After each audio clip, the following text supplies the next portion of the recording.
Salut à tous, j'espère que ça va. Aujourd'hui, j'avais envie de vous présenter un petit peu la modélisation 3D qu'on a fait par rapport à l'aménagement de la future chambre des enfants. Donc, pour rappel, c'est la soute en fait qu'on transforme en chambre. Donc, là, vous voyez la modélisation de la soute à vide. Donc, voilà à quoi ça ressemble. Vous avez ici la grande porte de la soute. De l'autre côté, les deux petites. Et là, vous avez les deux fenêtres de la soute. Et pour mémoire, vous aviez au départ un lit de 140 de large qui faisait toute la longueur du véhicule et qui commençait à peu près, il arrivait en gros au niveau de la fenêtre. Aujourd'hui, on en est à ici. On a déjà installé les placards, donc sur tout le long du camping-car. Donc là, vous avez les placards. Sûrement, c'est là où on va ranger nos vêtements. Il y en a 6, on est 6, donc c'est parfait. On a le bon compte. Ensuite, on va venir ajouter un plancher de 8 cm de large. Pas sur toute la longueur, parce qu'on veut garder cet espace-là avec un accès par-dessus, mais je vous expliquerai tout à l'heure. Donc là, il manque juste la paroi ici qui vient fermer donc cette soute. Ce qui nous fait, quand on regarde sur le côté, une soute ici de 30 cm. Il fait à peu près 1,50 m de long. Donc c'est pas mal pour ranger la table, les chaises de camping, voilà, des choses un peu longues mais plates. On va venir ajouter les lits de gauche. Donc le lit du bas ici fait 140 de large, peut-être un peu plus, je crois, 150 de large.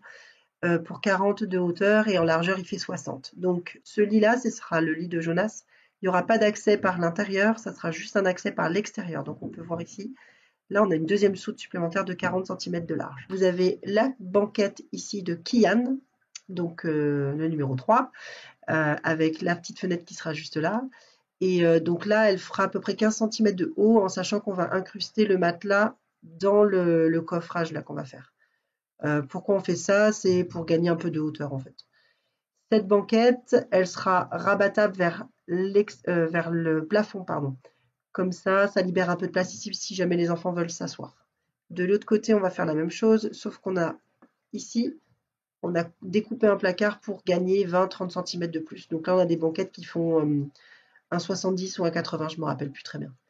Donc voilà, donc ça c'est les lits des grands. En bas, vous avez le lit de Noélia, la numéro 2.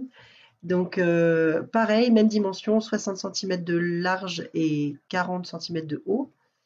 Sachant que là, il va y avoir un plateau qui va s'ouvrir de façon à avoir accès depuis l'intérieur du camping-car jusqu'au fond. Donc ça sera pas mal, il y aura 70 cm de large ici pour ranger des choses un peu volumineuses.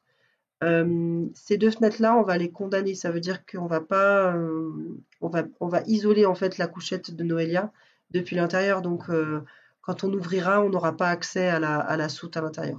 Au-dessus, vous avez la banquette d'Elias, donc c'est exactement la même, sauf en longueur, que celle d'en face. Donc elle va se relever un petit peu pour pouvoir permettre d'avoir un coin ici où les enfants peuvent s'asseoir tranquillement. En sachant qu'au fond, il manque encore un élément, il manque le placard du fond, qui fera à peu près 80 cm sur, je pense, toute la hauteur qui nous reste ici. Et on va incruster une table à l'intérieur de ce placard qui va pouvoir donc venir se rabattre dans le coin ici. Et donc on va avoir une table qui fera 80 cm de large sur la longueur, je pense 1,30 m ou 1,40 m ici, comme ça. Donc ça nous fait un deuxième coin salon qui nous permettra de faire des exercices, de faire un peu d'école, du bricolage, moi de la couture, puisqu'on va ranger probablement mes machines par là, avec une prise adaptée. Donc ça sera un peu le coin bricolage du camping-car. On avait aussi la possibilité, il y a des amis qui nous avaient donné l'idée de faire en L, de faire des couchages en L. Alors c'était pas mal, ça nous faisait deux grands lits de 2,15 m de long et deux grands lits ici d'1,80 m, ce qui fait c'est vraiment très grand pour des enfants surtout. Ça fait vraiment des grandes couchettes. Et du coup, ici, on avait un coin... Enfin voilà, ici il y aurait eu la table, mais je trouvais ça pas pratique en fait. C'était moins pratique que ça. Comme ça, là, ils ont chacun leur banquette.